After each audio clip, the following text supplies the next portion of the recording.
Hi everybody, Ms. Mary again from MidPointe Library with another fun MidPointe Maker. Today we're going to be talking about the art of Henri Matisse. He's French. But before we get started, I want to remind you that I don't have any formal art training or education, but I really enjoy making things. I think it's fun to try something new and discover what I can do. Sometimes the things I create look great, and sometimes they don't. But every time I learn something. Hey, do you like making things and learning new things? I sure hope so. So today we're going to look at a famous work of art and see if we can make something ourselves using the same technique. Do you remember what technique means?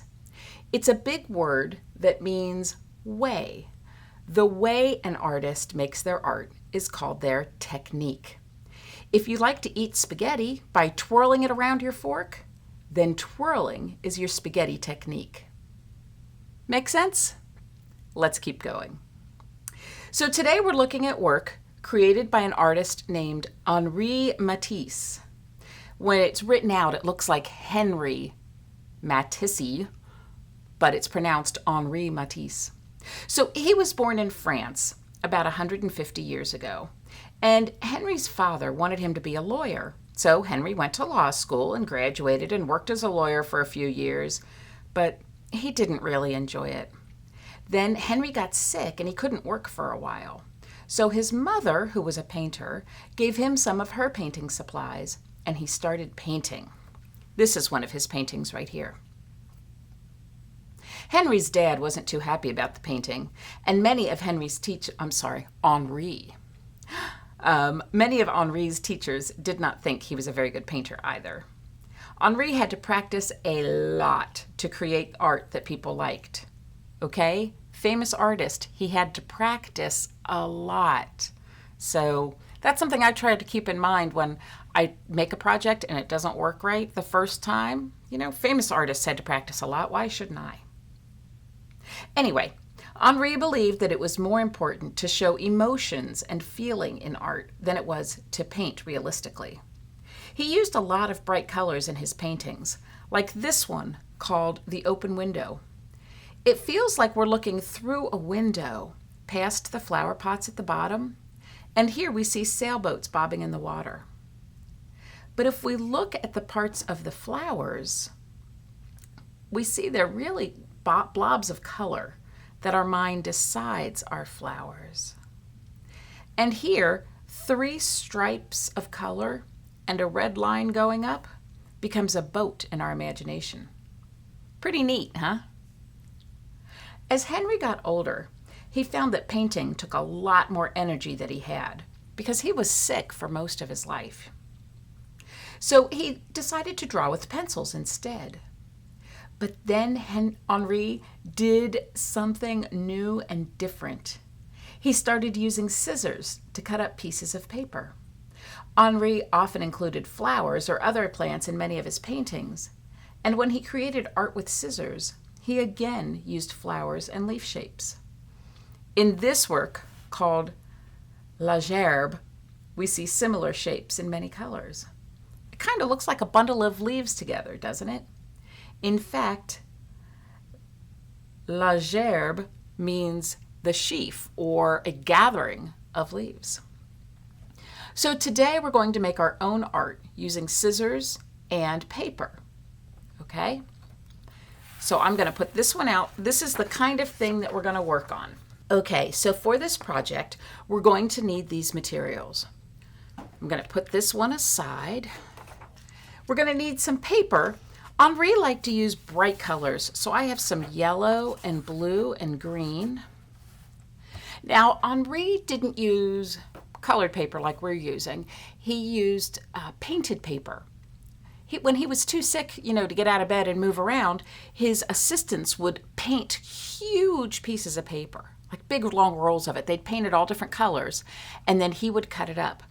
So if you want to do that, parents, if you want to burn off some time and make it a bigger activity, great. Paint some paper. But for this, I'm going to use these colored pieces of paper. Okay, so you want some brightly colored paper, a pair of scissors, and some heavier paper like a cardstock or maybe even a light cardboard. You want to have something that's heavy enough to support your other materials. So that's my white piece of cardstock there. All right, and also a glue stick or white glue if you prefer. I'm going to use a glue stick because it moves faster for this project. And if you're using glue, you might want to protect your table.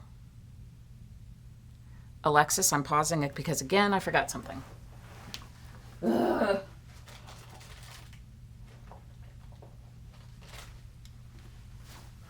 Man, I am out of practice. All right, I have my glues and all right, let's resume.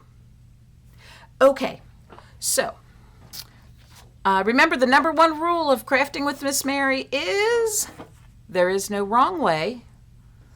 The right way is however you choose to do it. I'm going to put this picture back here, this copy of Henri Matisse's creation, so I have it in front of me as an idea. I really like the way these shapes kind of look like plants. You know, they're supposed to look like leaves. So I'm going to work on cutting some out like this. Parents, if your child is new to scissors, this is a great practice opportunity because however you do it is fine. You know, if they want to cut up into a whole bunch of little squares and rectangles, or if they want to make something more complex like this, it's all good. Because really, it's scissor practice that's kind of important, right? The muscles that you use to cut with scissors, those are the same muscles and control that you need to develop for tying your shoes and writing your name and all that kind of good stuff. I'm also going to point out, especially if you're teaching your child how to use scissors, you'll notice that my scissors don't change position. With my other hand, I move the paper around. And that's a really important skill to learn when you're learning how to use your scissors. That's how you don't cut your hand or your hair. I'm sure I'm not the only one who has a story of a child who had a long ponytail one day and, yeah, a not very long haircut the next. Anyway, so I'm trying to make some interesting shapes. I kind of like this leaf idea. So I'm making some of those. And I also want to point out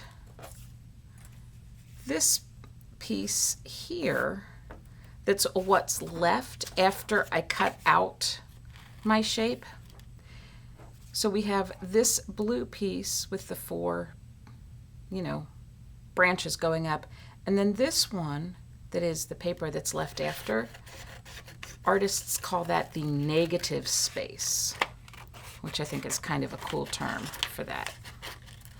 So I'm just going to cut some more of these. I'm kind of going for a leafy look when I was practicing with this the other day because, all artists have to practice. And I'm not an artist, but I play one on video. Anyway, I kept thinking about fish and underwater animals, and that's what I was thinking about as I was coming up with this idea.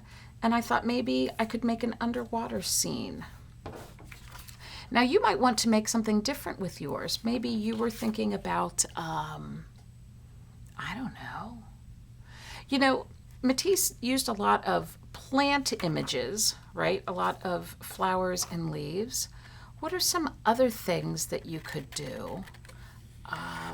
Maybe some other shapes from nature. Maybe, birds maybe? Or clouds. That could be kind of fun. There's a shape, not quite sure what I'm doing with that one. Oh, I have an idea. So sometimes I like to sketch out my idea and have a very firm plan about what I'm going to make. You might recall last month when we talked about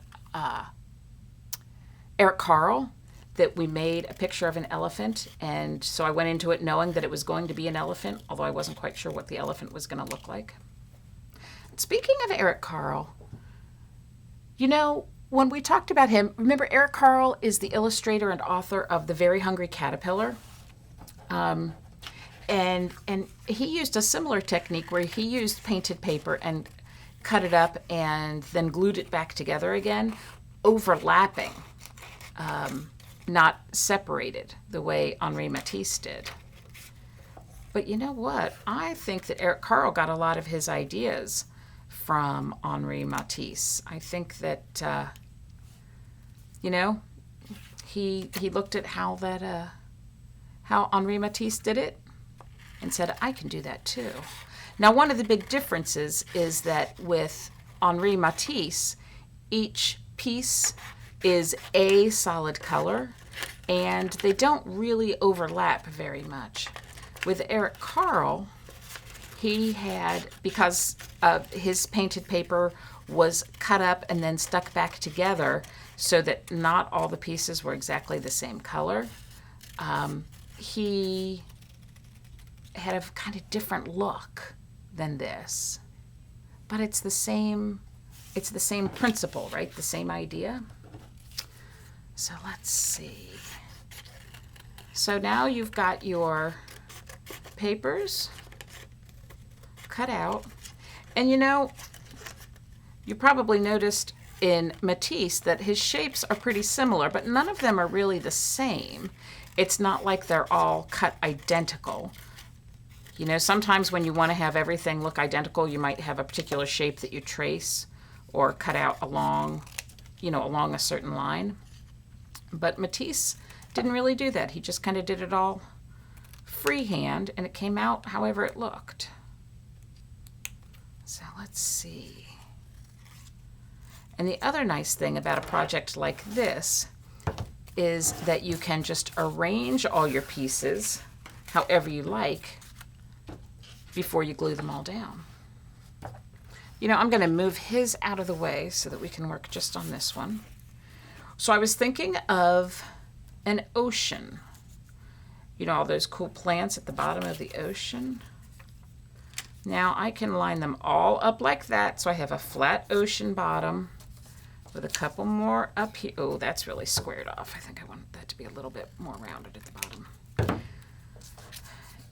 You know, and we can kind of put them like that so that they all overlap and they look like the ocean at the bottom. But then I have this empty space up here. I could put a fish, right? You like that? I don't know. I feel like this looks like a very formal painting that you can tell exactly what it's supposed to be. And when we look at Matisse, and it's more of an idea. Remember, he wanted to show emotion and feelings. So I'm gonna try, how can I rearrange these? I want to show some motion. I want to show that things are moving. So instead of all the plants sticking up, maybe I'll have them kind of going whoosh with the current. Remember the current, the movement of the ocean? Maybe a big kind of fish just went by, and so they're all blowing kind of like wheat fields, right, in the air. We'll make some of those guys overlap. Let's get you up there. Huh. What do you think of that one? That's kind of, let's see. Yeah. All right. And we'll take these pieces that I was going to use as, watch this. I'm going to try some tearing also. Matisse did that a few times. Mostly he used scissors, but sometimes he would rip the paper. Okay. And also, parents, if your child is younger and you're not sure yet about scissor skills, if they're not quite there yet, well, the best way to get there is to practice, but also just try some tearing. All right. Oh, I know what I'm going to do. Instead of looking at this as a flat, here is the floor of the ocean and here is more water, how about we make it more like we're looking at a long, almost like down a long tunnel. And so the ground is not, the floor is not just in front of you, but it extends for a while. Yeah, so let me get some more of these. So if this is the first time that you have watched one of these MidPointe Maker artist videos, well, welcome. You know, we've got MidPointe Makers that are targeted to all different ages. But for the last several months, I, Miss Mary, have been doing makers where we focus on a different artist. So if this is the first one of these you've watched, I encourage you to go back to our back catalog. Go to our YouTube channel, and of course you've hit subscribe because you're cool that way. And you can see all of the maker videos that we've done. So you can see the other artists who we've explored and the different kind of media. Like we've done some painting, we've done some collages, we've done some, all kinds of cool stuff. And we still have more coming, I hope. But in the meantime, we have Henri Matisse today. I wonder how many times I said Henry by mistake, because it's spelled like Henry. But in the country where he lived, it was pronounced Henri. Okay. That's a lot of yellow. I think I need some more color. Should I add some green? Yeah, I'm going to add some more green. And you know, you can use whatever colors you want. These were the colors that I had sitting around, so these are the ones that I used. I think I'm going to make a short and stubby plant.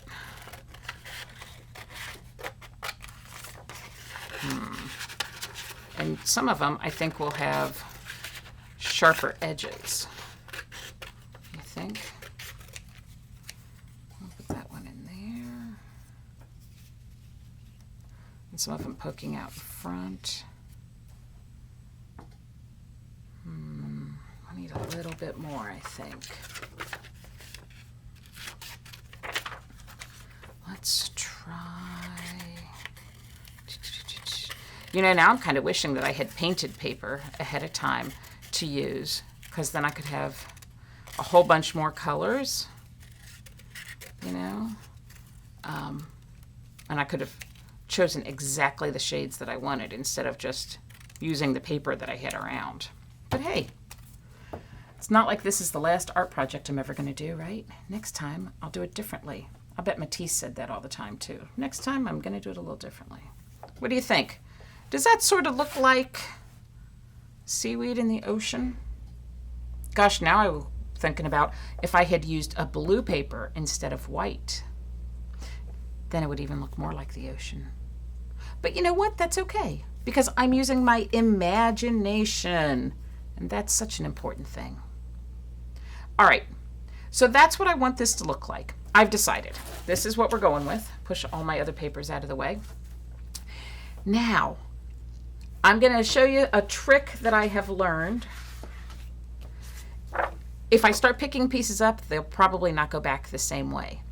So I'm going to take another piece of paper, put it flat on top. This might be trickier for our littler kids to do, but grown-ups, you can do it. Flip it over, and there it is, mostly the same. Okay. I'm going to move that up top. I'm not sure if this whole thing is in the screen, but I have my layout at the top and my plain paper at the bottom. And now, using my trusty glue stick, I'm going to take one piece at a time and stick it down. Now, Matisse did not use glue sticks. I don't think Elmer's had glue sticks when Matisse was around. But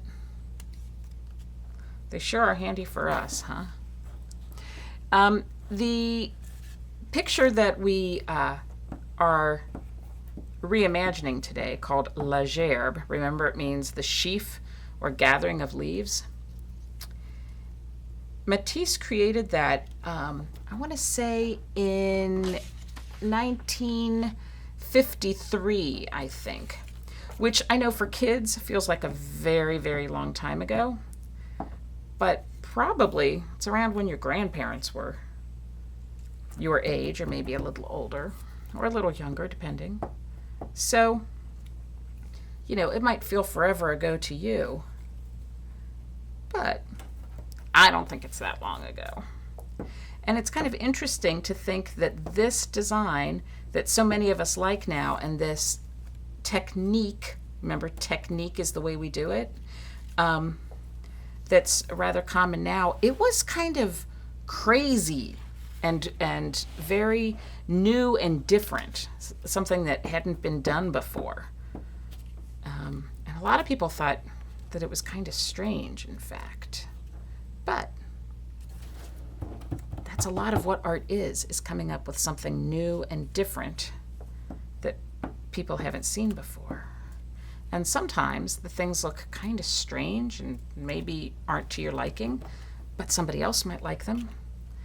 And the fact is, not everybody's going to like all the art that you make. I mean, okay, probably parents and grandparents will always like whatever you make. But the world as a whole, not so much. Hey, another advantage to the glue stick is that before it gets all the way sealed down, you can peel it up to layer things like I'm doing here. Alrighty. And what do we think with this one? Stick it in here. And pull that one up. What do you think? Now, Matisse called his work la gerbe, meaning a sheaf of leaves. I think, oh, I know, I'm going to call mine the ocean or the sea, which in French would be pronounced la mer, which almost sounds like Mary, which is my name. So how about that? You could come up with a cool name for your artwork that has to do with your name. Wouldn't that be fun? All right. Well, I really want to see what your project looks like, because I'll bet you did some really cool things too. Of course you did. And I would love to see that. So remember, you can post those pictures and comments, or hey, you know, if you make one and you want to bring it in and show it to us at the library, that would be great, because your library is open. Be sure to check our website for the hours and locations. But before I go, I want to tell you about a couple of books that we have about Henri Matisse. All right, I'm going to move my artwork over, and I'm going to tell you that we have two great ones. One is called Henri's Scissors by Jeanette Winter, and it talks about Matisse learning to paint and then discovering that scissors and cutting were the way to go. And you see that he's pictured here on the cover in his bed because he was pretty sick and he didn't get out of bed much. Henri's Scissors by Jean Winter. And the other one I want to recommend is called How the Snail Found Its Colors, The Art of Matisse. And this one was written by Zhang Yunqi and Hiran Dang and illustrated by Mi-Ran Yang. And this talks about one of Matisse's most famous works called The Snail. All right, everybody. Well, thanks so much for joining me for another MidPointe Maker as we learned about the art of Henri Matisse. Keep on making art, keep on having fun, and we look forward to seeing you soon. Bye-bye.